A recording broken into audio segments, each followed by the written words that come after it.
welcome to Nourishing the Mother, where inspired women talk about the journey of motherhood through the common thread of parenting, relationship, and sexuality as a path to consciousness. We ask, in what ways can we show up more fully, live more meaningfully, parent more wholly, and love more unconditionally? How can we mine the wisdom from the experiences of our lives and expand into those challenges?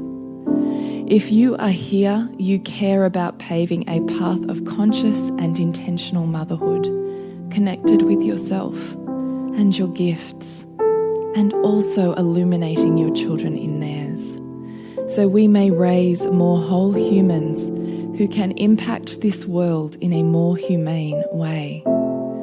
And if you feel like giving a little back to this free content, please become a patron of the show and receive extra member benefits for less than a coffee a month. Or you can leave a review on iTunes and Facebook, all of which helps the podcast keep going and reach more mamas who need this type of tonic for the soul. Head on over to patreon.com/NTM podcast to find out more.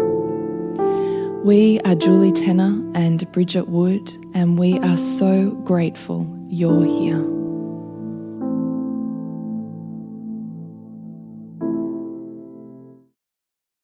Hello and welcome to Nourishing the Mother. I'm Bridget Wood. And I'm Julie Tenner. And today's podcast is with the beautiful Jodie Nolan, who is here to walk us through scarcity patterning and financial literacy. So it's actually the most fantastic conversation that Bridget and I are super lit up about. It's really humble and has the most insightful and easeful discussions around wealth and your own wealth management that I've heard in a really long time. So I really, really hope that you enjoy it as much as we did, because Jodie is certainly an exceptional and extraordinary woman who's had an exceptional and extraordinary life path. And you're really going to enjoy listening to her story and all of the wisdom that she's mined out of some of the deepest, darkest tragedies of her life. So we do really hope you enjoy that. Remember, all of the connection points for Jodie can be found in the show notes.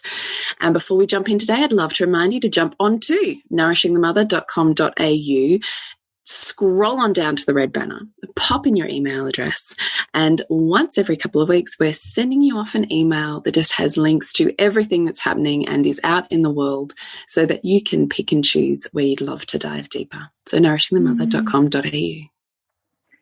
So Jodie is an economist, a senior financial advisor and author. She has been called one of Australia's most admired and respected financial advisors. With a master's in applied finance, Jodie is a best-selling author, financial commentator and owner of financial advice firm EQUIS Group Wealth Management. Her passion for money matters, small business, and talent for communicating the often arduous jargon has made her highly sought after for various business groups as a speaker and trusted financial advisor to her clients. We're going to jump into this interview with Jodie, and we hope that you love it. So welcome, Jodie, to the podcast. Thank you for having me. Oh, we're excited. We are really excited. So Julie and I started this series this month called Reimagining Motherhood, and I just thought you cannot reimagine motherhood without looking at wealth and mothering and seeing mothering as a place to call in abundance, not a place to survive or just get by on the scraps financially. So that's really what this conversation is about. Okay, perfect. How does that sit with you, even hearing that? Because you're a mum. Yep. And you are financially established and teach and help and guide people within the financial realm. How do you feel when you hear that sentence around reimagining motherhood? We can't do it without reimagining wealth. Do you know, it's not lost on me that you're interviewing me about this today, because I wrote a best-selling book about the collapse of everything in 2008, and at the time I had a newborn baby. So I was in hospital when we lost everything, millions, and I wrote a best-selling book about it because I was trying to nurse my first child. So I had all of the fallout of losing wealth, and at the same time being a new mummy. So for me, that journey was massive. I know, me too. Yeah. And then I fell pregnant with my son when my daughter was 6 weeks old, and we were dealing with Australia's biggest corporate collapse. So we had 60 Minutes on our doorstep, and I had all the problems with no milk as a result of stress and all of that stuff. So for me, that conjures up a whole heap of stuff I've needed to work on in the last 10 or 12 years. And what I do understand, though, is that it's such a conflicting time, because often you're going back to one wage, when you've been on two wages, and it's all new and you don't know what you're doing, and it's so expensive too, So the whole becoming a mum for so many people is a time of beautiful experiences and all that sort of stuff, but then it's like fear versus greed, it's the total opposite ends of the spectrum, because you're going back to one wage, or in some cases, very limited money. And then that can create a lot of fear and a lack of confidence, and then that compounds. And for women especially, we're that time when we're raising our children, we're out of the workforce. So we've got reduced super, reduced skill sets. It's very, very difficult for a lot of people. It's a great phase of vulnerability, isn't it? You really, you just took me right back to when I was pregnant with my first, and I remember calculating how much maternity leave I was getting, and looking at every bit of place where every bit of money was going, and then you've also got that kind of loss of identity, and the work so often pulls women back, because it's not only the money, but it's like this is what society says you are worthy of if you have this job and this paycheck, because society's not really valuing your mothering. So it's not only the financial abundance piece, it's your worth as a person, lumped into that. Nailed it. You've absolutely nailed it. And then that creates the scarcity mindset too, or it cements what was already there from your upbringing and your childhood. And then you've also got the conflict of returning to work. And for a lot of people, that's reduced hours, and the conflict of having to work but wanting to parent and not working. We're always in that struggle. It's a minefield, isn't it? Do you know, one of the things that has always pulled me forward in this path as well is considering that in Australia, one of our greatest demographics of homelessness is divorced women 50 plus. And I find that fascinating as a statistic, because what that really represents is that women have become so financially disempowered by virtue of taking on this established role of motherhood that is without abundance, financial literacy, or power. And when the usually man in that relationship who continues to build and sustain financial literacy, power, and control removes himself, and in many cases punishes that woman, she's got nothing. So I find that so desperately heartbreaking that I always look forward and think, no, that we can, as women, this is one of the greatest steps forward in feminism, is to build and claim our own financial abundance, power, and literacy. So we're not at the mercy of anyone else. I was having this conversation this morning with a client of mine who was working in this area, about this exact same topic, and we're both very passionate about trying to create maybe modular housing for women who are in that demographic, where they can have community around them and access to support. So it's not lost on me that we're talking about this now.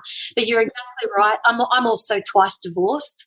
I didn't have children with my first husband, but my second husband I've recently, the last 2.5 years. So I understand that splitting assets and starting again, and I'm the primary care provider for my two children. They don't see their dad much anymore, and they're 10 and 12. So getting into 10 and 11, getting into that space of I'm fortunate because I come from the finance background. I've done this for 25 years, master's degrees, but with all of that experience, I can still lose it all. So what hope does the average person have when, the three biggest things that affect our lives that we stress about and we lay awake at night is relationships, is health and money, and none of it's taught adequately at school. So then we can only get that from our parents and how we were raised and that environment.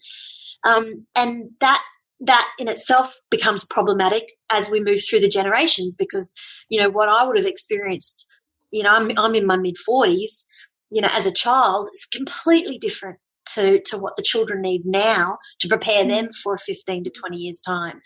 So, you're exactly right. I lobby hard for women in my position. My background is I was number one in the country as a financial advisor for one of the big four banks, and I've grown up in a male-dominated industry where it's highly competitive, and women, especially blondes, can't be smart and intelligent, and it's a fight I've had my whole life.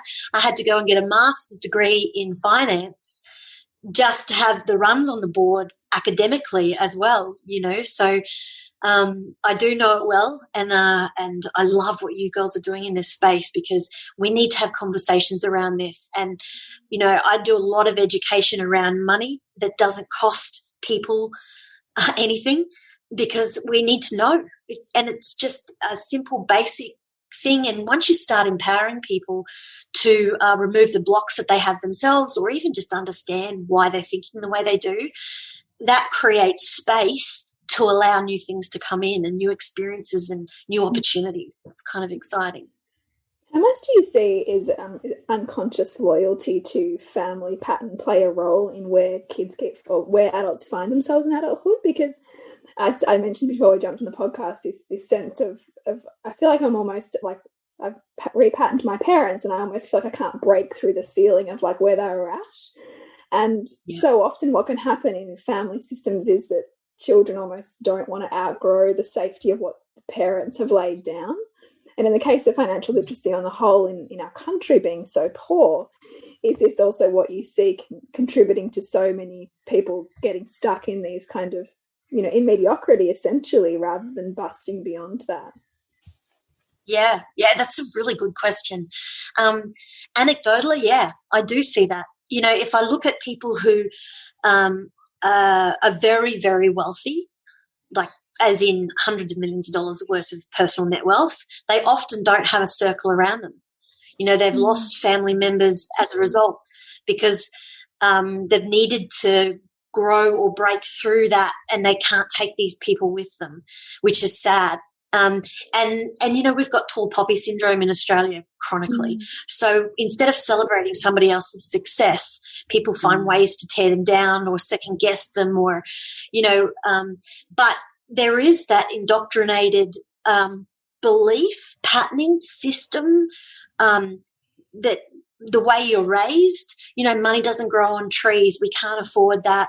It's a never ending.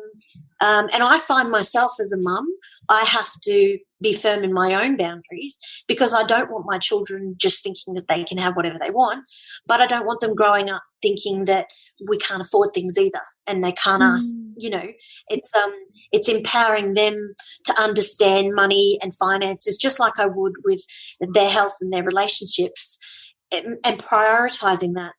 Bringing those lessons in, because we do tend to, you buy the house, you start paying it off, when you start to become successful, sometimes people can hit the skids because they feel like they don't deserve it, and then it comes down to, am I good enough? Do I deserve this? And what we also see too, and I mean, as you were talking, I was thinking, too, and as women, we're also socialized to say that, like, in order to have love, you need to belong. And if you don't belong, which it might be, if you don't belong in the realm of like what we see as okay, then you also don't have love. Like, and that's almost like a survival patterning in so many women too, is that you need to be seen to be good and nice and agreeable and belong. and if you get too high up, you know, then you don't belong anymore, and that can be a visceral fear that some women have as well about being cast out then. Totally. And it's lonely. You know, you often hear people say that it's lonely at the top because you know, one of my very good friends is a specialist coach, and she's a coach for high performance people. So people who have been the best in their game, like Olympians. And then when you're no longer an Olympian, who are you? You know, where's your place in the world? And it comes back to that question that you had before where you were saying that, you know, if you're a mum now, so does that mean I'm not an economist? Does that mean I'm not a financial advisor? And so for me, it was compounded more because, you know, I was losing everything, and I wasn't, an advisor anymore. And you're just now a mum, and I'd lost my career and all. Well, I thought I did. It took me years to realize that I'm in charge of my own future and to take the reins back again. And sometimes I think it's okay to have moments, days, weeks, months, years where you are reflecting and you're not sure and you are scared and you are vulnerable, and you're allowed to be all of those things. So I was very hard on myself at that time. I didn't think I was allowed to be any of that. You know, I had to show strength. I had to be a good mom. You know, we're just so hard on ourselves, and it takes a lot of time sometimes to realize that actually I'm in charge of my own future. And surrounding yourself with people who want to support your growth, you know, like this is exactly what this podcast is doing. You know, you're surrounding yourself with a group of incredible people who are little professional reminders that you can do these things. You can achieve what you want to. So, and you don't have to be the product of your upbringing. You don't have to live the same story that your parents lived. Mm-hmm. You can create a completely different story for yourself, and you're allowed to want to be successful. And successful might mean that you've beaten cancer. Successful might be that, you know, you can afford to buy your parents a house. Successful might be that you're loved. Like everybody's different, but we need to embrace. We need to be kinder on ourselves, and we need to embrace the learning and the understanding around everything, including money. And money is often, you know, people feel they've got everything else in their life sorted, but they're poor. So they can't afford to do the courses that they want to do, and they can't afford to live the life that they want to live because they don't have the means to do it. But they can. It's just learning how. So I have two questions for you there. How do you define success? Ooh. I always find this a hard question because it depends on where I'm at in my life. It's movable. So, yeah, it is, and it changes all the time. So it's kind of malleable. When I decide, so for me, success sometimes is raising two beautiful children. Like if I can get them to adulthood and they're beautiful, kind, well-adjusted people, you know, that to me will be successful. When I'm able to retire early, or when I'm able to be philanthropic and just give like I used to, that is success. Having a partner in my life that respects me and loves me for me, I don't have that in my world. So that to me would be lovely, to have a loving relationship. So it varies, and it changes. And I think it's important to focus not on necessarily one just definition of success, but realize that it's in different areas of your life. So and coming from a lot of wealth in the past, you can easily lose it. You know, so if it's the same as being super healthy and then you're not, you know, you get diagnosed with something. You have to not focus your outcome on it being a certain way, because when that changes, which is life, because it does, then that's when we come crashing down. Because what I've learnt over having been very wealthy and all that sort of stuff, to then losing it, to then making it back. And I tell you, your experts need to walk the talk. I was going to ask you that too, because that's the thing. If you're wanting to do something extraordinary, you want the financial advisor who's done that, not just learned how to do it, right? So, I mean, I imagine that the wisdom that you have, having, because I've listened to other interviews with you where you said that you could have retired, I think, in your early 30s had you not. Yeah. Well, I was supposed to be retired when my daughter was born, and then it just went pear-shaped, and when you get those curveballs that just come out of nowhere, that's where you build resilience. So I don't know what this lifetime is meant for me yet, except that my experiences anecdotally help other people, and then I can show strength and resilience and help them through whatever it is that they need to do. And I guess that's the idea of interviewing and podcasts, is learning from others, so that we can sort of fast track our own journey, so we don't have to learn from the mistakes of others. We can try and sharing of stories. It's powerful. So I wondered, my other question for you was, how did you, during that time or during that process, because I love that you said sometimes it takes days, weeks, months or years to learn what you need to learn, or to declutter, or to because we're so in for, sometimes there's phases and seasons where you have to descend and go deep before you come back out with the goods. So I'm interested in how you came to really solidly realize that you were in charge of your own destiny, and specifically financial abundance. If I'm brutally honest, it's still a journey. It was a few years of Supreme Court class actions, winding up assets, and so I didn't go bankrupt. So, and I had a newborn, and I was pregnant, and then I had a toddler. Like, honestly, the first 4 years, I don't even know how I got through. How did you? How did you do that? Yeah, because I want to know that too. Because I imagine kind of complete collapse in that, right? Because when we talk about capacity, right, that's like next level. No, I don't know. Like, for those of you that have read my story or just Google it, because it's like, the Sydney Morning Herald did a whole page on me. I didn't know this, actually. So I'm going to go and read more about it. Honestly, and it's exhausting. I used to do a lot of public speaking about this, talking to accountants and whatever else, because it's Australia's biggest corporate collapse, and no one was talking about it unless you're involved at the time, and it changed the face of financial literacy in Australia, or finance full stop. All the banks changed, everything. So it's pivotal. But at the time, I was just a mum then. I'd gone from the biggest company in Australia, was $6 billion in funds under advice, and to nothing, to 60 Minutes on my doorstep, and me going, holy crap, how did this all happen? And then, of course, all of that stuff that goes after. I was trying to get I was expressing milk every hour. I was taking all of the supplements, the natural supplements, to try and increase. Nothing was working. And then I'd feed her, so I had no sleep.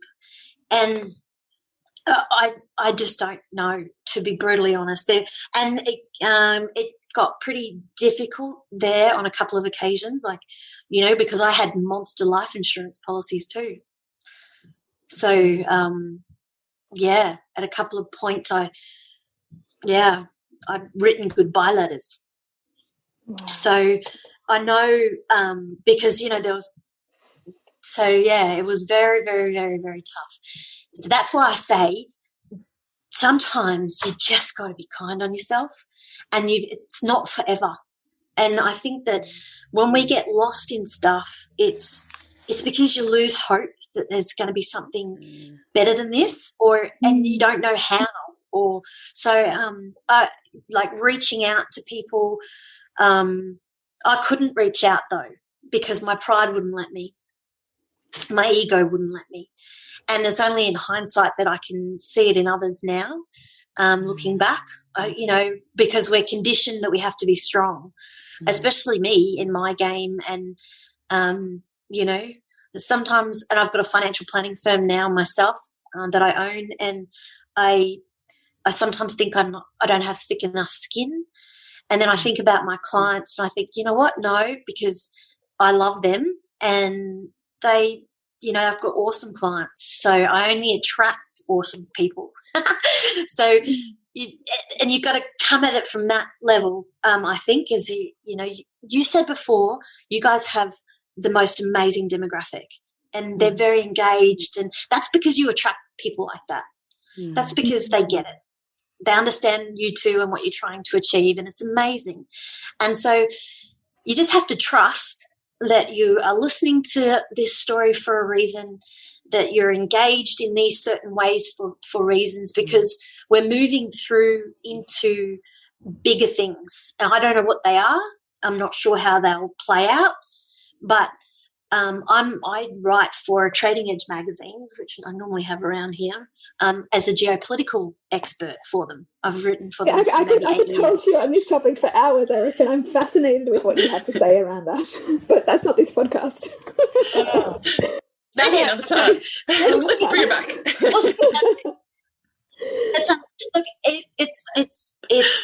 It's all encompassing, right? So if you just get your family right and your headspace right, and realize that you don't have to live the same patterns that your parents did, that this is your life that you're creating for yourselves, and then find the experts and the tools if you don't know how to do something to make it happen.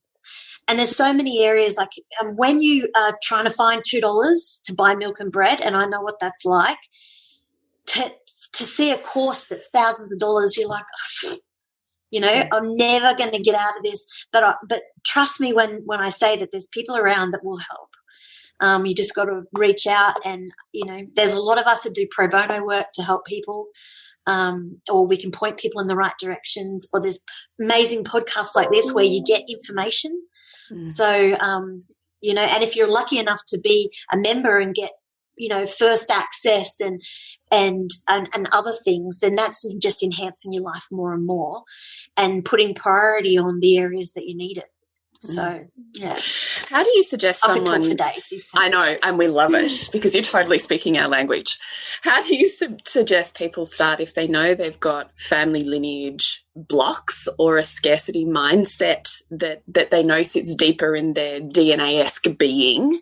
How do you suggest they start moving towards an abundance state of being and breaking through those blocks or family lineage patterns? Yeah, good question. So that sort of comes into the psychology of money,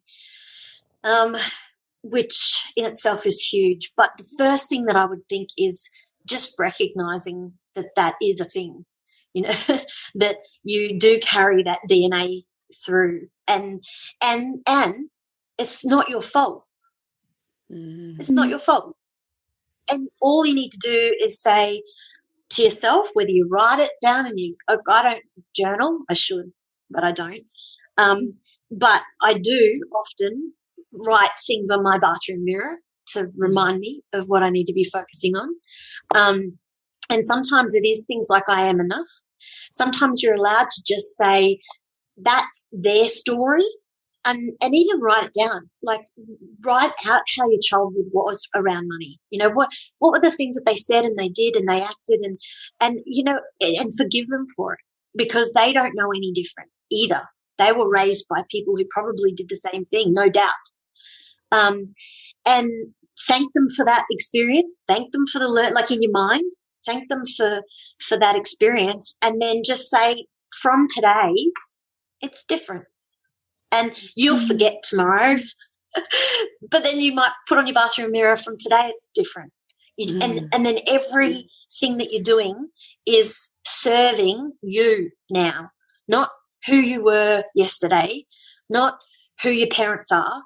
And you'll have conversations that will bring you back into that scarcity mindset. We shouldn't do something. And, the other thing that I say to my clients too, which I think is so helpful, take a snapshot of where you are today. What's all the credit cards I've got? What's my car loans? What's my home loan? My rent? Like what? And don't even call it a budget. And I've got a great idea for people who hate to budget, which I can tell you if you want. But take a snapshot today and diarise 6 months from now, and then diarise 6 more months from now, and then look at it. Because people go, oh, what's in my super? They don't even think about their super. But you need to go, how much am I worth today? So you could be negative equity. You could owe too much. What's all my debt? Oh, I've got $80,000 in credit card debt, whatever it is. But 6 months from now, you might only have $70,000 worth of credit card debt. That is huge. That's incredible. That needs to be celebrated. And then those little wins, because if you go to work every day and you're doing, especially, or even if you don't go to work, husband goes to work, and you're being a mum and you're going, oh, I'm just being a mum, you know, that's not even it, because you're not feeling like you're contributing to the family. You are as a unit, and you need to stock take as a unit. And in 6 months' time, you need to sit down with your partner if you've got one, and stock take and say, hey, babe, I know this seems really heavy and hard, and like we're not getting anywhere, and we're fighting about money and bills and whatever. But actually, you know, our supers are up 10 grand. We've got 5,000 paid off the home loan. Like we're making progress here. It doesn't have to be buying the second investment property. It doesn't have to be big things, because those little things add up to the big thing. And sometimes we can get paralyzed with making that next big decision. But in actual fact, all your little decisions each day is the same as that decision to just draw the line in the sand and go, that lineage from my family is a story that I don't need to take on. It's a story. Love that so much. So you're telling yourself that you won't be successful. That's just a story you're telling yourself. If I think about it, if I come in and saw you today in your financial affairs, would you be proud to show me your filing cabinet full of your bills and your budget, or would you be like, oh my God, I don't even know where all my supers are. I don't even know how much I owe on my store card. Did you know what I mean? Like, yeah. So, and that bit's easy to clean up. You know, it's annoying and it's horrible and it's really crappy, but that bit's easy to clean up. Then you work on the stories around your limiting mind belief. They're just stories, and you do the line in the sand and you thank them for that education that's got you to where you are today. But you are moving towards something more exciting for yourself, whatever that is, whether it's education. Before we jumped on, just while we're on the topic of the psychology of money, you had said a sentence along the lines of, money has its own energy. What does that mean for you? Yeah. So every single time I meet people, couples, whatever, they give money an energy. They either are negative around it. Money doesn't grow on trees, and we can't afford that, and we're not doing this, and the business isn't making enough money. You know, there's all like that. Or, I've got so much money, I don't even need to worry about it. Like, I could just buy whatever I want. I can just do whatever I want. And, you know, I find that the people who are very successful and the people who do well don't put an energy around it. They don't even, it's got its own flow and it's got its own energy, but they respect it. So they respect the ability for money to make money. So that might mean that they understand that to borrow $100,000 from a bank, like at the moment you can borrow it for 2 or 3%. So that's $2,000 or $3,000 a year to lease the use of $100,000. Oh my goodness, what could I do with $100,000? What investment can I make? So, and that is just a decision. So when I talk to people about their financial stuff, I try to remove the emotions from it, the decision-making emotions. So anytime people make financial decisions, probably one of the biggest things, and this will be key and pivotal to whoever's listening, is that you look at decisions around money, how you spend it, how you earn it, what your goals and plans are, and then you attach an emotion to it. Like, I really want to live in that house, and yeah, our mortgage is through the roof, but I really love the house, and like there's an energy around it. Or I hate my work, I don't want to go, I hate my job. So, and they're emotions that you're attaching to a transaction that is like, it's just a transaction. So you do a service and you get paid as a result, or you buy a product and you get the product as a result. So, and that's just a transaction, but we attach an emotion to it and say, am I giving enough for that value? And then that comes down to, what are your values? So the psychology of it all is so hard, because I can go and see a client who will pay me $30,000 a year to look after their financial affairs, that the next person will go, 30,000, oh my God, that's so much money. What value could you possibly give them for 30,000? And you know what? I'm like, well, she's just gone through a divorce, and her husband has got unvested shares in his share plan portfolio that's worth about 1.2 million. So it wasn't picked up by the lawyers, wasn't picked up by the accountants. So that 30,000 fee that I've just charged her has netted her half of 1.2 million. That's worth it. It looks like small change when you start to look at it like that, right? I know, but then, and so that's where it's just the and then the values and the energy. If you can just look at things and go, what emotion am I attaching to this? So when people who are very wealthy, who do exceptionally well with their own finances, often don't have an emotional attachment to what it is that they're doing. So and that's particularly true in business. They make decisions based on the due diligence. Is it viable or isn't it? If it's not viable, we don't do it. If it's viable, we do it. And some of us are guilty of going, because we want to and we love to, and I know it doesn't make us any money, but it's the idea of it. Yeah, I know, right? So good. But I love it so much. Yeah, but then so that's another whole conversation then. So some people say, I'm all for that. So life is really short too. So if they want to spend $300,000 on a motor car, and instead of buying a house, that's an emotional decision that they're making. And if they're aware of that and they want it because it makes their heart happy, then they've got to do that too. So I really love that. Can I ask you what wealth management means? Ooh, yeah. I've never been asked that before. Have you not? I was like, as I was reading through all of your website, I'm like, yeah, what does it really mean? Because I'm just so you know, I'm working on this. It's been like, how many years, Bridgie? A 4-year process of me doing this decluttering to get to where I am now, where I've completely bust through my lineage patterning. So as I stand here today, I'm like fucking celebrating the shit out of that. Thank you. So then I'm looking now at, I've done the past. Now I'm ready for the future. What does wealth management mean? Because it is not part of my knowing system. Okay. Well, it is now. So because it's simple. You start with the little things. So if you look at it as micro and macro, that's probably the easiest thing to do. I don't know why this is coming up. Look at it micro and macro. Have you guys still got me there? Yeah, we've got you. We're good. We didn't lose you. Oh, okay. So we just need to address those two aspects. So let's look at micro. Micro is your everyday finances. And this is the bit that people go, I don't want to do it, Jodie. This is torture. So, and it doesn't have to be rocket science. All you need to do is take a stock take. So let's say get 3 highlighters and your bank statements, you print them off from all your different accounts.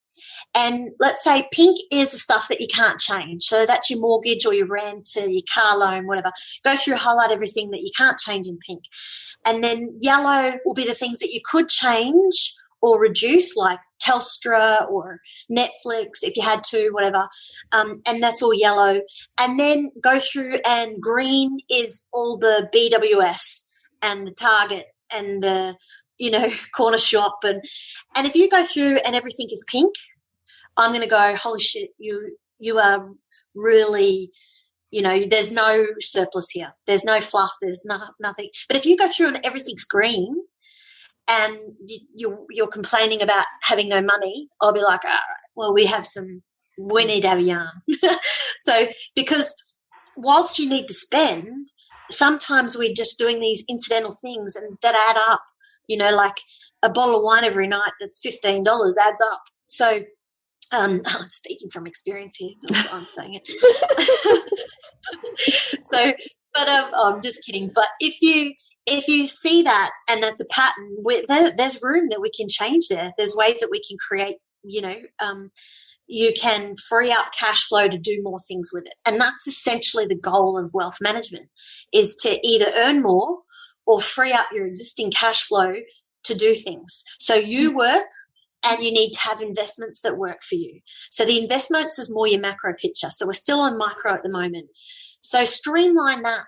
Get rid of the subscriptions that you don't need. Like I realized the other day when I was doing reconciling my accounts, which I have someone else do because I hate it, that I'm subscribing to a Sydney Morning Herald that I don't read. So, so little things like that that add up. And then when you can honestly say, I kind of roughly know where all my money goes each week and I feel confident that, I'm allocating different parts, then let's say, okay, what's my macro view? And this is where you need to reverse engineer it, because 5 years from now, where do I want to be? Do I want to have a second house? Do I want to have my mortgage paid off? Do I want to have a deposit for a house? Do I even want a house? Like in the current environment, we're moving into the biggest recessionary environment we will ever see in our lifetimes. And more millionaires are made in these downturns than ever in an upswing. So we are going to, even though it's going to be really dire and really hard, we've got incredible opportunity here as well. So, Before we move on, sorry, can I just pull you back on that? Because I get it in my head and then I'm like, but how does that work? Because I've read all of the history books that say exactly that thing. And I'm like, but how? How does that work? Like, how does that actually work? The recessionary environment or the more millionaires in a recession or a depression? Yeah, because innovation happens in recessionary environments. Innovation, new concepts, new ideas, new ways of doing things, out with the old, in with the new. And quite often they say, so the history books, that's when light bulbs and light was invented, electricity. That's so the recessionary periods, there must be really intelligent people with far too much time on their hands, maybe. I don't know. But for the mere mortals, it is when everybody else, so all my clients, majority of them, are in cash and fixed interest type investments at the moment. I've got very few in the stock market because we're at absolute record highs. And I should preface this by saying this is just general advice, not financial advice. Yes. So, but when the markets fall, which they inevitably will because they always rise and they always fall, that's a given, then that'll be an amazing buying opportunity. So one of the first time around when I was making money in the stock market particularly was on a bull run when I got in and I was contributing regularly. So if you have just one house, then all your money is tied up in one asset. Whereas if you invest into shares, say, which everyone thinks is terrifying because they don't understand it, but it's dead easy. If you just buy an index fund, you're buying the top 200 Australian companies. Now, if we have a 50% market fall, like we did in the GFC in 2008, all those share prices fall, you're getting them at half price. So then you buy and hold them for the next 10 years, you're laughing. So, and and you've got time to learn this.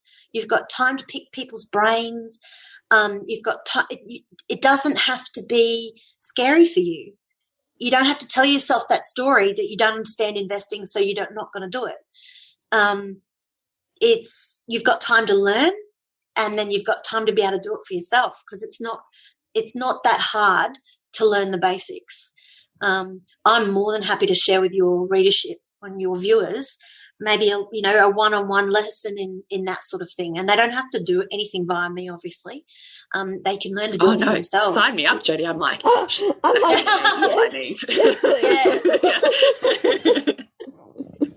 but it's then, and see, then you've got assets in all quadrants. If you go into the property market, that's fantastic. Then you're diversifying into share markets. You've got your super, which is in shares, and you really need to understand how that's invested.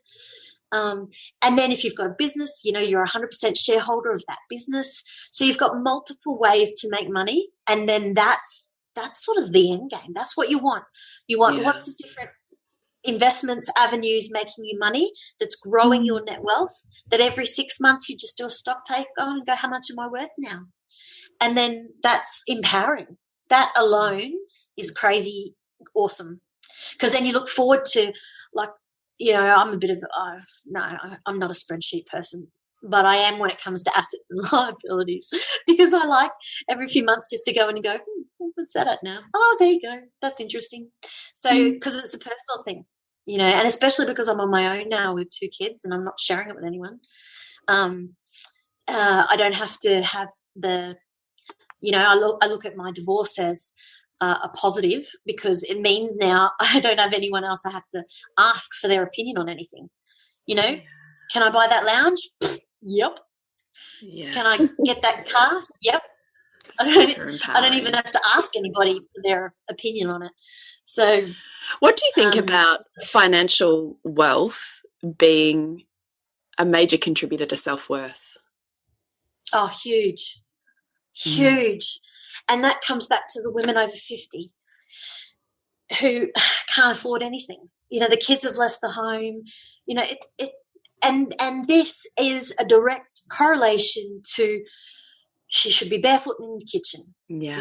It's that generation before them, like my grandparents who didn't work and the husbands went out to work, and they, but they had to suck it up and stay in marriages that they didn't like and be told what, and then my mum's generation and women who are like 10 years older than me are like, actually I don't have to settle for being treated this way, or, that sort of thing. And they created the stand and that generation for us to go, actually, no, we expect more, we deserve more, we want a partnership. This is an equal thing here. And there's, but conditioning comes back to the mother is the nurturer. It's so conflicting for so many. But when it comes to the wealth attachment, when you don't have money, you have really low self-esteem, a lower opinion of yourself. I see women a lot who can't get into the workforce. They don't dress smartly anymore because they can't afford to. It's a big thing. And even just from my own experience, knowing how worthless even that term. Yeah, it's awful, isn't it? Yeah. So, I don't know. And then that comes down to being happy, doesn't it, too? They say money can't buy you happiness, but it buys you a better class of misery, I suppose. I think there's such a thing as happy money. I totally. Yeah, and money also money amplifies character. So it's not like so much that there's, that our culture loves to equate like the rich bitch or the greedy old man, but money is just a vehicle to amplify whoever you are, because you're going to have both. You know what? You're exactly right, because if you're a shitty person in real life, you're just a shittier, richer person, and I've met them.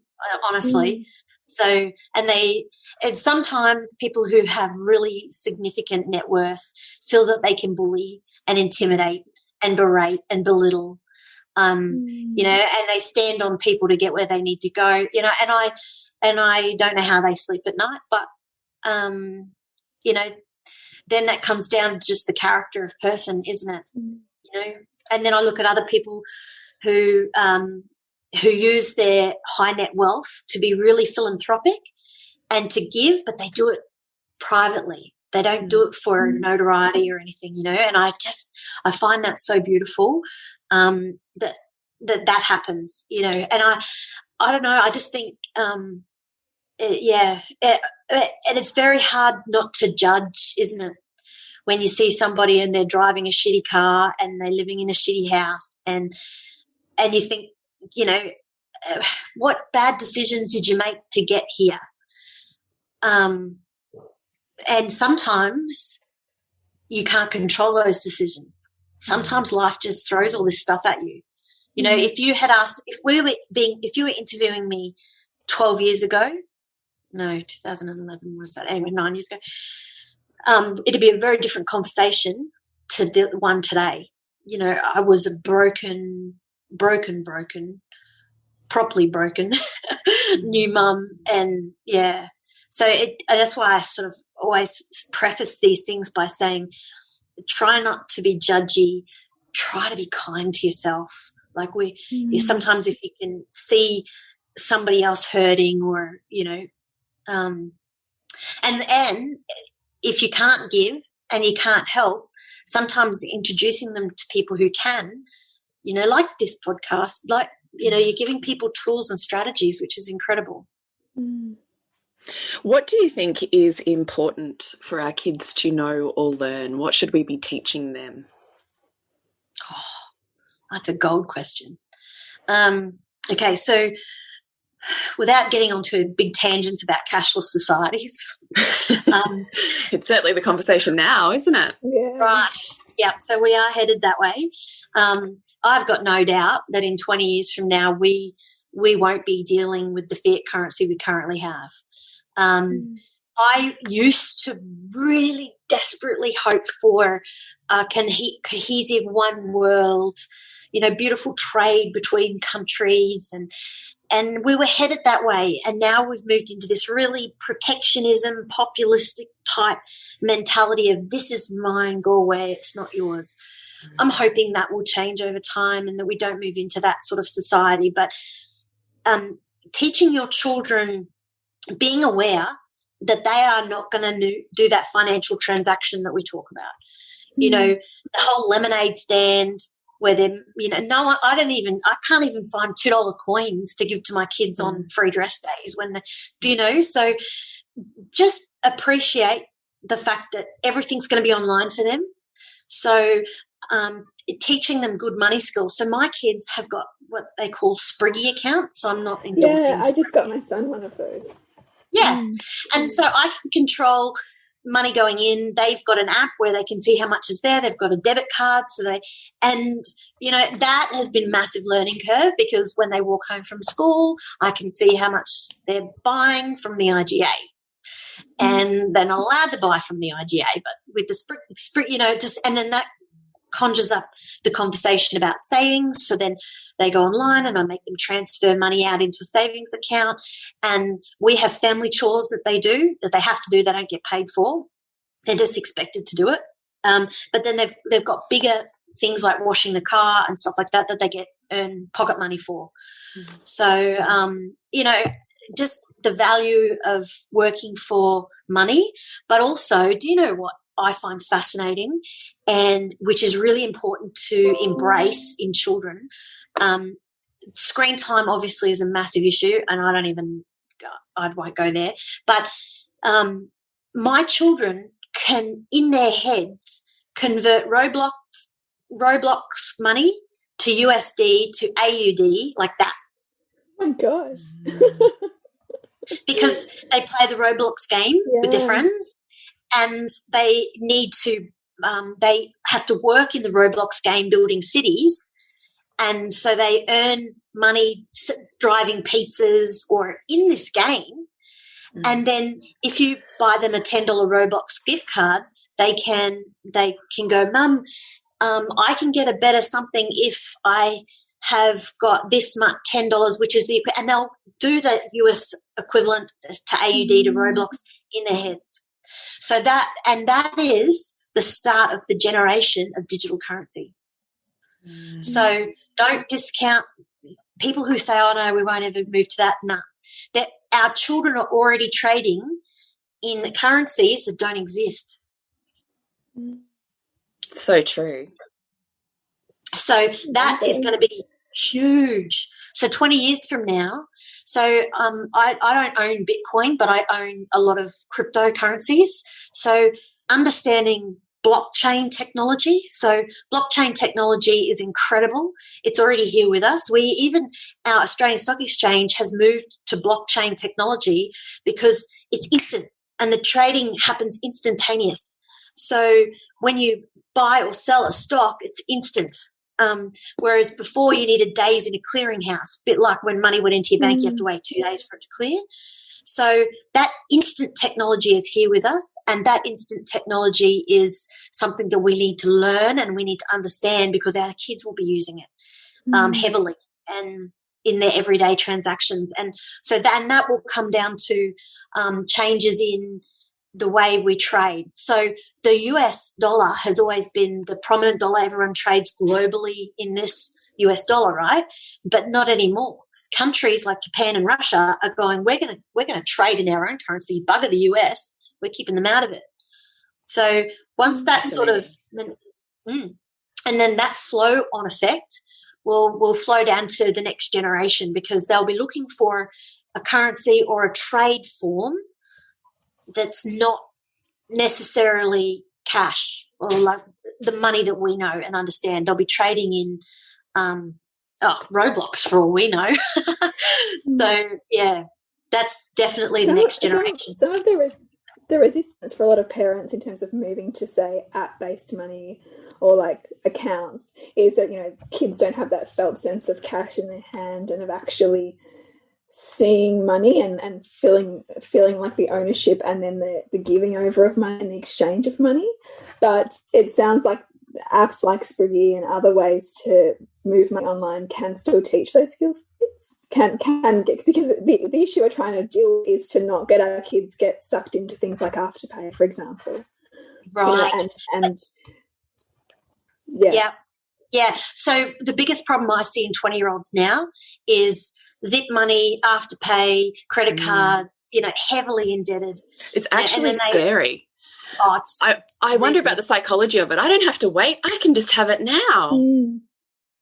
Yep. Instant gratification. And then that releases the endorphins in the brain, doesn't it? That go, oh, I've got it. And then where's the next hit coming from? And so social media is the same. It's exactly the same. So it's that, and it's wanting to connect in a community where none of us are connecting. So we're getting these dopamine and serotonin hits from different aspects. I went to Time Zone for the first time the other day with my son. He goes with a mate and his mother, but I've never been. And I was blown away at the gambling environment.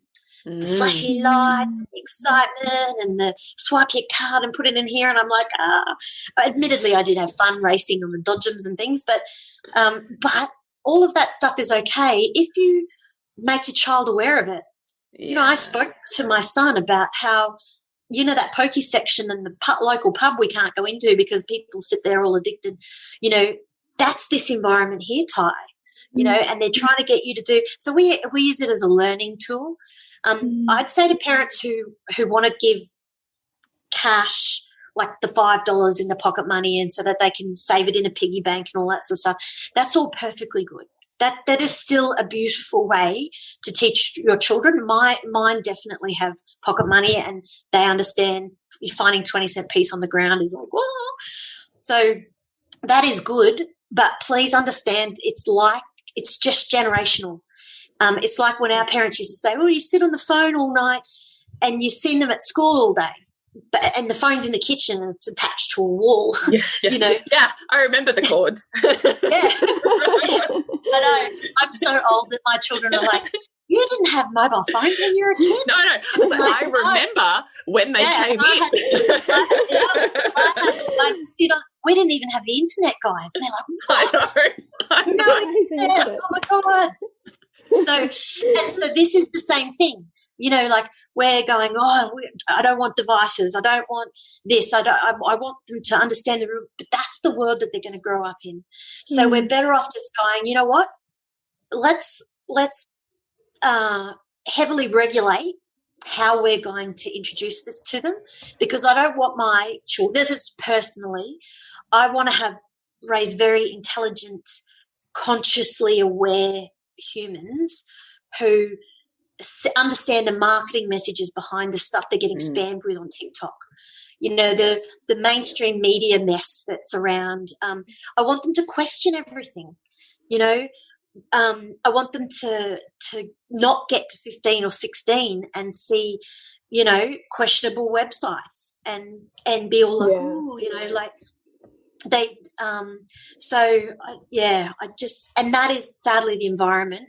It's either going to have to be really heavily policed, but then, you know, that's like a freedom of speech, which is something I find really hard to handle. You know, we need some strong leaders at the top, and I think it starts with us. 100%. You know? We say that all the time. How can you change the world if you don't change mothers? Yeah. See, that's beautiful. And this sort of thing is great because I love being with like-minded women who want to address how they're handling things and maybe go, okay, well, I hadn't thought about it like that before. Yeah, exactly.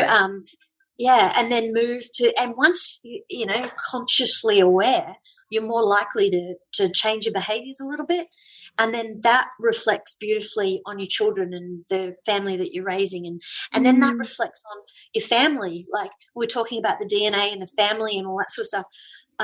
Slowly you can wear them down. Yeah. I've slowly worn lots of family members down that they sort of have the abundance mindset, you know, like their indoctrinated way of thinking changes when I come to them with critical thought. You know, well, what have you thought about it like this? No, because they've always just accepted the status quo. So. How do you tell women to work with? Oh, sorry. Do you mind if I ask? I know we've used so much of your time. I'm just thinking of the women that I know that are mothers. That the hardest part for them is their own personal resistance to doing the thing that, like you mentioned before, that feels so hard. So I was having this conversation with a friend the other day, and she's like, "I like menu plan. I know exactly what our weekly budget is for food. I'm like, I have 7 accounts. I know exactly where our money goes every week because they're, you know, blah blah blah." And she's like, I've got the account I had when I was 16 and I can't even think about changing it. Yeah. What do you do with that? Or she goes, oh, maybe we need to start meal planning. Her husband walked in. He's like, oh, that sounds so fun. And I was like, so it's extra money. Yeah. You know what? And that it's so hard because every single family is different. You know, I've got friends of mine that are personal trainers that spend Sundays prepping and they eat that same stuff all week. And the thought of that to me, now I know I should do that. If I did that, then I would, you know. You'd have that body, right? Yeah. I know. But then I could stop bitching that I'm overweight because I would actually be doing something about it. You know? So I do understand. So you do get areas in your life that you excel at, that you're really good at, and then you get areas that you fail in. Or I just reckon that if you outsource it, if you hate it. So, you know, those that can afford it often get other people to cook the meals for them and do it that way. But with financial literacy, though, do you think before you outsource, you need to understand it? Yeah. Yeah, that's kind of what I feel like is you have to still go through the process of empowering yourself before you go, now I know it, now I choose not to do it, and I know exactly how to hand that off and who's doing it and what they're doing. Yeah, the only problem to that is, like, if I take my car to the mechanic, I know that there's an engine under there and my car's saying, needs a service. I'm like, right, well, I don't know what service. Fair call. There's the car with the engine and I'll just pay for the service because I don't need to understand how the engine totally works. Please fix my language. Please fix it. No, but you know what I mean? So, but you can't blindly trust people either because not everyone has the same good heart as you. And so I love the idea, and I do it myself, is that I work with people so that they understand what it is that I'm doing for them. And that will be explaining it in layman's terms, really drilling down to, you know what, if they have to ask me the same question 15 times, over the course of a year, then and I'll explain it differently every time so that eventually they understand it. And it might just be as simple as understanding the different parts of their portfolio, sort of roughly what it is, or they might understand, why I'm doing a particular strategy like dollar costing into the markets, or why we're waiting to invest right now. But they know that something will happen when we're just waiting for, and that's important. Whereas if you just blindly hand your money over or financial affairs over, it's not, I don't know. That also could be, my issue, because I have a lot of trust issues around trusting people with a lot of things, because anecdotally I've learned that sometimes people have not got good hearts, and, and you encounter them. So, but I just think at the end of the day, if you roughly know, it's a good thing, because it's making you more aware and more well-rounded as a human. You can have better conversations because it's an area that you've learnt a little bit about. I find science fascinating, right? I don't know the periodic table, but I find understanding physics, understanding energy, that energy can't be killed. It just changes form. And we're all energy. We're all energetic beings vibrating at a rapid rate that creates matter, so that this pen is actually a pen. I find that fascinating. It's amazing, I don't understand it. Yeah, don't understand it, but I know enough about it to then start to think that every time I have an exchange with someone, it's an energy exchange. And choosing not to have an exchange with someone is an answer as well. So, and you just look at your financial situation in that same way. You're giving it an energy now that's different. You're not doing the story of scarcity, and you're doing the little steps like, like I said before we got on, go and grab your wallets and put all your notes together. Like, don't just scrunch them up and put them in there. Put all your credit cards in order, whatever it is that you've got. Like, tidy it up. Same as your handbag, same as where you throw your bills. Just start to respect the fact that when your pay goes into your account, even just the gratitude, like, for me, it's when I see my shares doing particularly well, I'm like, oh, thanks for that. That's a bit exciting. Or I've made a really good decision. Yay me, pat on the back. Actually celebrating it, because we're so uncomfortable with celebration, particularly as women, I think. Yeah, well, we can't share it with others. Like, sometimes if I buy myself something, I feel a little bit guilty, like, using it, because people will see it and then they'll judge me. Yeah. And then I've got all the judgment. But then, and then I'm like, well, okay, so you no point buying Louis Vuitton then, because you feel embarrassed to. This is my bag. I've had that since 2003. I bought it with my first commission check, the first big one. It's as old as the hills. Look at it. It needs a really good. I use it every day. Like 2003, I bought that. It's beautiful. So, but you know what? It's old. It'd be worth $100 now if someone was to buy it from a Vinnie store. So, but I love it. So, and it means something to me because it meant a particular stage in my life. And so when I see people who are doing well, or their businesses just got an award, or I'm like, yeah, hell yes, girlfriend. And especially if they're a mum, because we know how hard this stuff is. Yeah, right. Yeah. Yeah, and we don't talk about it enough. And I could get on here and go, oh, no, my life's amazing. Yeah, well, it's easy to make money. Knock yourself out. What are you doing wrong if you're not rich? No. The reality is it takes hard work. Some days are great. Some days are really crappy. There's divorces where you have to split half of it again. So if you just take where you're at, know that in 6 months you're going to stop, take it again, and you're going to go, yay, or you're going to go, oh, shit, I should have done something a bit differently. What energy am I giving money? How am I talking about it in my head? I just love your wisdom, because that's what it is, right? It's not just philosophy and it's not just reckless experience. It's the beautiful mix of the two, which is wisdom. Yeah, thank you. I haven't heard it that way before. Yes, I have wisdom that I don't I've often thought of giving up the finance game because it is a really heavily compliance orientated paperwork. But I think I like to think, well, I know I do make a difference to people's lives. And I think you already have, even just by sharing with us today. I feel changed just by having this conversation with you. Like, that's amazing. Thank you. That's so lovely. And I think of that incredible advocacy work you're doing for women, right? For those, because I used to work in superannuation for 10 years, and that was always the concern, was the older women who didn't have super, who, you know, were on the breadline, and who's looking out for them, and you're looking out for them. And I think also that these conversations around financial literacy and what we change in ourselves therefore changes the experience our children will have, and embeds in them a level of financial literacy that will give them choice and freedom, which is what most of us want, right? It's choice and freedom. Yeah. So well said, Bridgie. That's incredible. And you know what? This year has brought all that to the fore.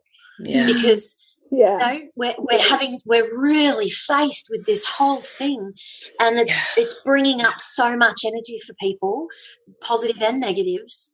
And I just think that, you know, we keep focusing on the good that we can change within ourselves and our own little families, because we don't know which one of our children is going to be running the country, is going to be making fiscal and monetary decisions for the next generation. Yeah. And they are going to be CEOs. They are going to be, you know, the way my daughter negotiates at 11, I swear she's meant for politics or something. I've raised great. a monster.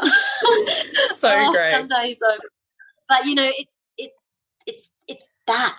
It's not even. It's just leaving a beautiful legacy. And so, you know, wouldn't it be incredible if our generation of mothers was known for the ones that bridge the gap between, you know, creating a generation of compassionate leaders. Yeah. Oh, could you imagine? Oh, like that gives me goosebumps. I want to imagine. It's my dream, right? I mean, it's kind of the ethos of what Nourishing the Mother was founded upon, was life comes through women. We literally define who runs the world. Right. Beyonce. Yeah. So before we wrap up, do you have any last questions, Bridgie, before I do our quick fires?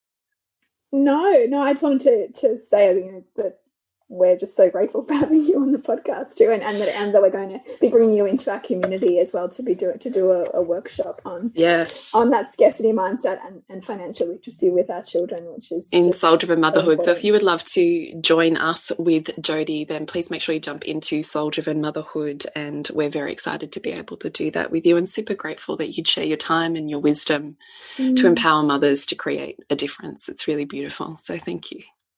Thanks for having me. I have 3 quick fire questions we ask every interview person before we end. One of them is a time of immense growth.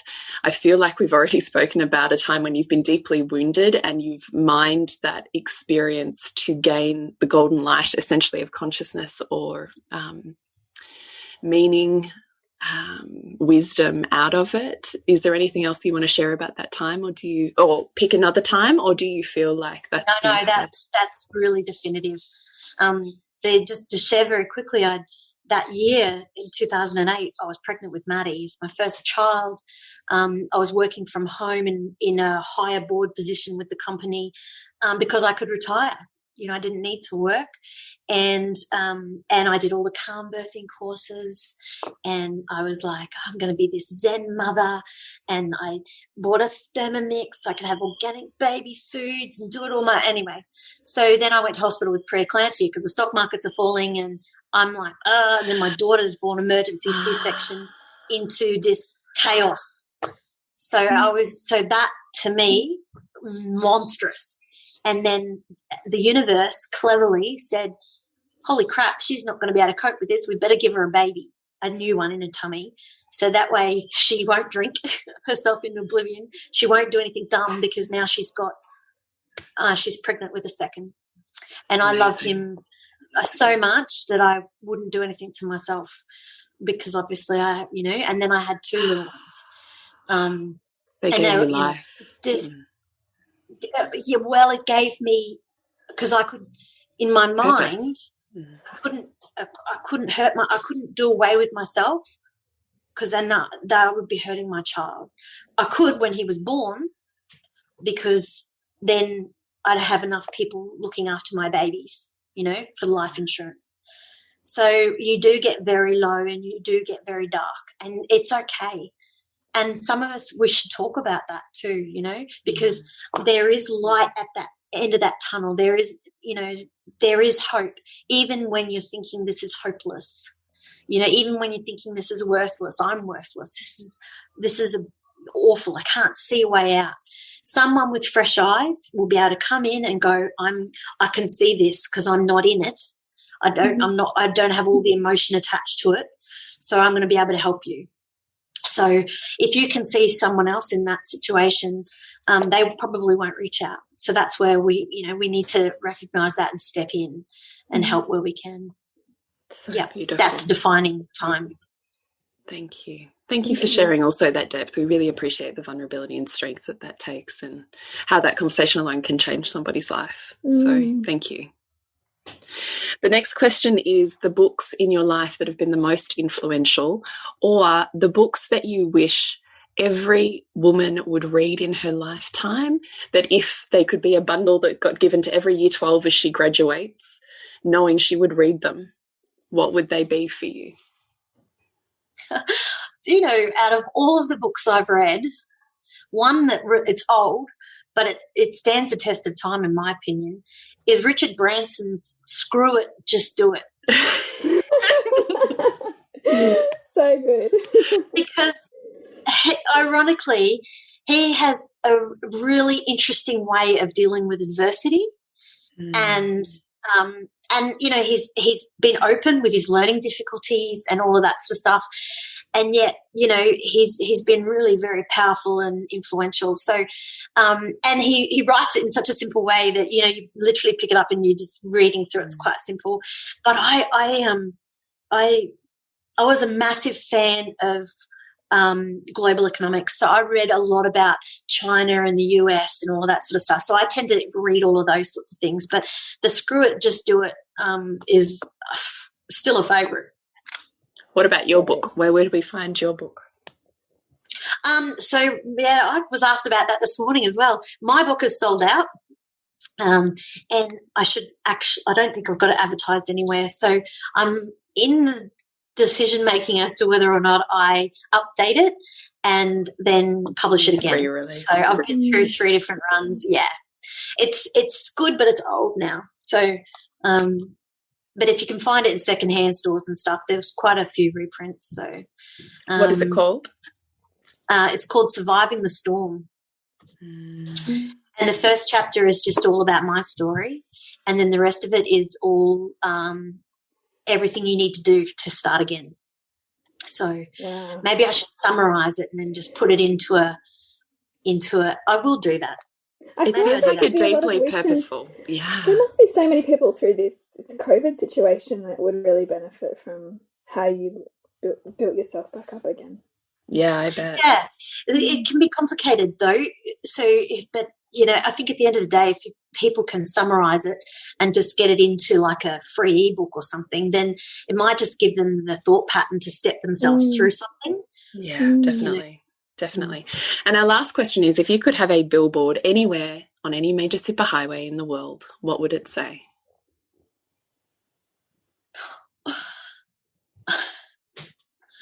I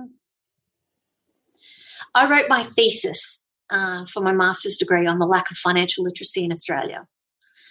And so I think I would love it to say she changed the face of financial literacy. Goosebumps. Celebrating that. Well done, you. What a legacy. It's a little bit big, isn't it? I love it. Why shouldn't it be big? It has to be bold to change the world, right? Yep. There's no point playing small. Keep going. So you never know Thank you so much, Jodie. Please share with us where we can find you and get in connection with your work. Okay, so probably the easiest thing is Instagram or Facebook, Jodie Nolan. You'll see Facebook, I put a lot of every day I kind of post about global economic stuff and stuff that's happening locally at home. So it's really quite economic, but it gives tidbits. So then that way people are, slowly picking up little bits of financial information without even realizing it. And Instagram or my website is EQUIS Group Wealth Management. But if you just Google Jodie Nolan, you'll see it come up. We'll make sure we put all of those links in our show notes. So if you are wanting to know, dear listener, please check the show notes of this episode. Thank you so much, Jodie, for being here. I'm just so grateful to have had you. No worries at all. Thanks for having me. So divine, and we look forward to sharing some more time with you in Soul-Driven Motherhood. Thank you. What a conversation. There is so much in there, and we could have talked and talked and talked, but we thought we would wrap it up there for you with Jodie, and we really invite you to check her out online and to consider jumping into Soul-Driven Motherhood this week for our workshop with Jodie on scarcity, patterning, and financial literacy. So you can find where to access Soul-Driven Motherhood via our website, nourishingthemother.com.au, and connect with you, Jules. Is thepleasurenutritionist.com and you, Bridge. And me, suburbansandcastles.com. Remember to nourish the woman to rock the family. And we'll see you next week when we continue to peel back the layers on your mothering journey. And if you want to support Nourishing the Mother and all the late nights, the early mornings, the blood, sweat and tears we pour into our art, then please go to patreon.com/NTM podcast and become our patron. As a patron, you're helping all of the cost of operating this podcast, the hosting, the editing, the transcription, helping all of that be completely covered, and joining a community who are all about honouring our journeys and continuing to open. The more support we have, the longer we can last. So become a patron. We'd love to have you. Go to patreon.com/NTM podcast. We literally couldn't do this without you. Thank you so much for listening, and please share this podcast with anyone you think it would be medicine for.